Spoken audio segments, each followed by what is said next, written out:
And I accidentally stopped the video before scoping it from the secondary cleanout. We're at 4333 Southeast Robin Road here in Milwaukee. Not sure if the monitor is going to make two different video files for this, so I'm going to repeat myself here a little bit.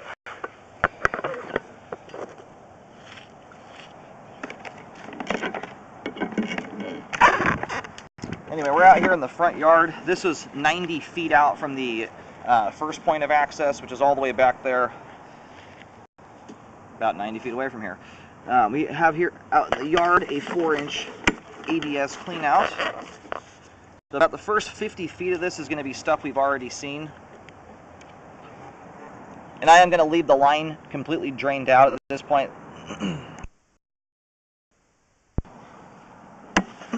I did 4 or 5 toilet flushes. There was a little bit of debris buildup in the line, or not necessarily a bunch in the line, but my camera scraped it off the sidewalls and it kind of sloughed down into the flow line. So did some flushes there to help clear some of it out of the way, and then we're going to let it totally drain out before reeling back.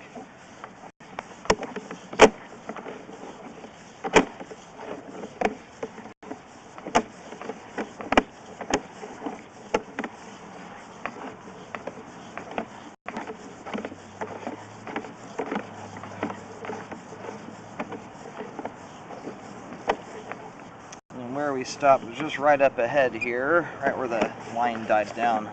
Right here is where we stopped. So anyway, all that stuff we've already seen before at this point. Anyway, the line transitions here from cast iron pipe over to, it looks like, transite concrete.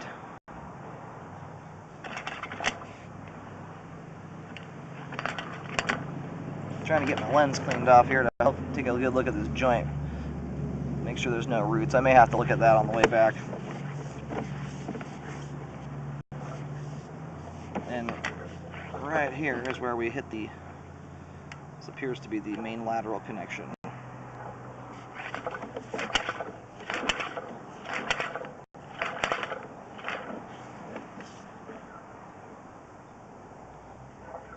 Not sure why my camera won't go over this here. It's actually maybe newer ABS plastic. It at first looked like concrete there.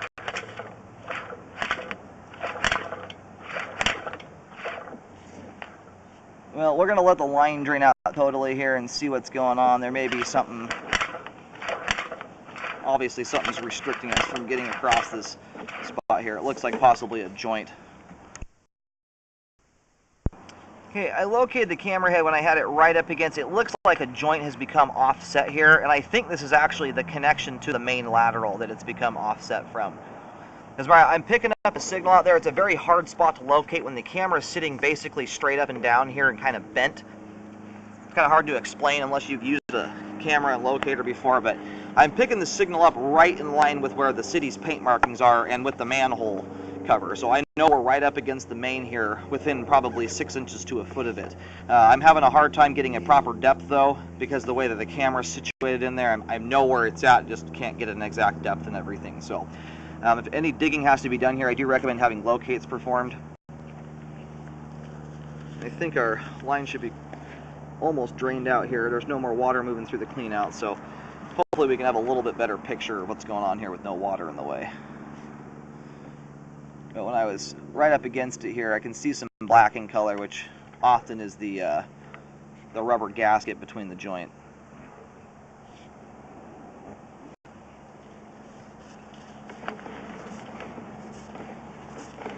Yeah, I think I said this was transite right at first. This does actually appear to be PVC. There's just enough kind of gunk on the sidewalls of the pipe, it was hard to tell.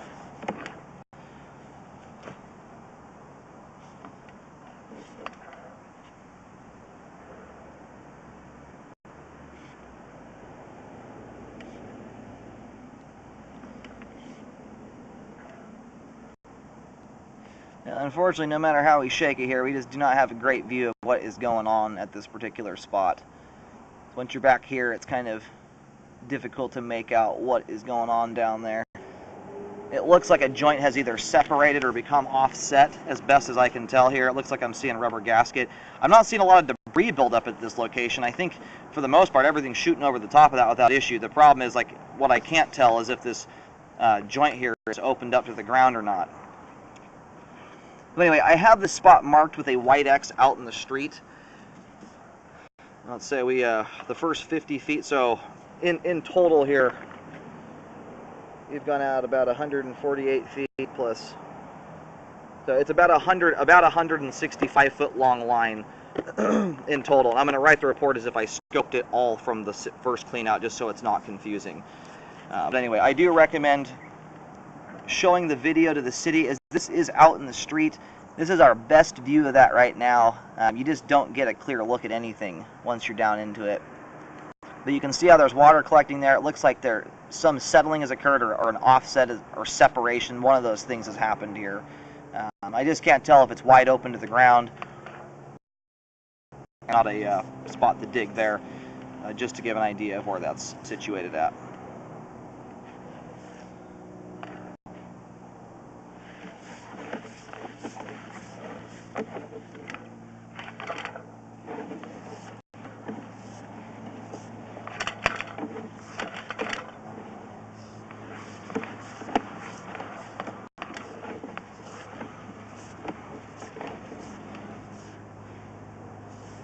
In this joint here, it looks like we have some cobwebs up there. I'm going to clean my camera lens off and try one more time just to look at that joint.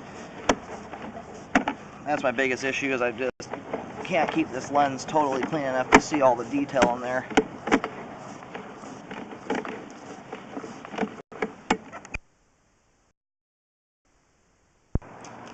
Alright, this is my final attempt here to keep the camera lens clean. I've had to pull it in and out a bunch of times. Looking up at the top of the pipe there, the only reason I want to keep checking this spot, there's cobwebs dangling up there that sort of look like roots. I don't see any obvious root strands coming through there. So, anyhow, it looks like a good joint. I'm going to go ahead and keep reeling the camera out of the line. Again, as an overview from, about the first 130 or 40 feet of pipe, there are some sporadic spots of standing water. There's probably 5 or 6 locations where minor settling has occurred. And one of those I'll show right here as we're coming back. Now, the reason I'm not recommending repair on them is none of them are all that significant. The most significant would be the first belly right out of the gate up next to the house. That one, at its worst point, has barely a half of an inch. It's mostly a quarter inch or less of standing water throughout every single spot in the line where you've got standing water. And the only thing I see collected in the line is cooking oil, which shouldn't go down the line in the first place, as well as it looks like possibly some paper towels kind of hung up on the sidewall, which we've flushed out of the pipe already. So this is one of those little bellies I'm talking about. You can see how minimal the standing water is in here. So it's far below the camera lens. It's only about a 1/16 to an 1/8 of an inch. You usually need about 3/4 to 1 inch of water for 5 feet at least. That's where you'll really start getting debris buildup and stuff like paper, like toilet paper that's intended to go down the line. This stuff we're seeing here is mostly just grease buildup. And then with flag lot lines, because of the length of them, they're very difficult to keep in grade. 95% of the flag lots I scope, anything over about 120 feet, almost all of them will have some kind of standing water in them. It's a lot of ground to try and guarantee that's not going to move at all. So anyway, as far as a flag lot line goes, they are different because of their length. This one, in my opinion, looks quite good. So you just need to be mindful as to what goes down the line. It's sort of similar to like owning a septic system. You do have to be mindful of it because of the length. Even if there's no standing water in them at all, they are still more prone to debris collecting in them because you're trying to push debris out 4, 5, 6 times further than the average house. So anyway, you just want to only be putting folded toilet paper down the toilet, and then minimal food down the disposal, and certainly not any cooking oil or anything like that. And aside from that, the line should function just fine. Now, I do recommend a HydroJet at this time to clean all the debris that's in it currently, and it's not a terribly significant amount, but I do think that it should get cleaned out completely. And then I recommend a rescope in 1 year, and that's to check to see how the line looks after the new families moved in, those living habits take over and everything. And honestly, sometimes these flag lots, rather than just tearing the whole line out and redoing the entire thing, it looks quite new. I recommend just rescoping it in 1 year, See how it looks at that point, and then you can get an idea of if you need to keep an eye on it at all. Sometimes you need to jet them out every so often, like every 3 to 5 years. So anyhow, the sewer line is functioning at this time. Recommend a rescope after any drain cleaning is done, just to make sure that everything was thoroughly cleaned out of there.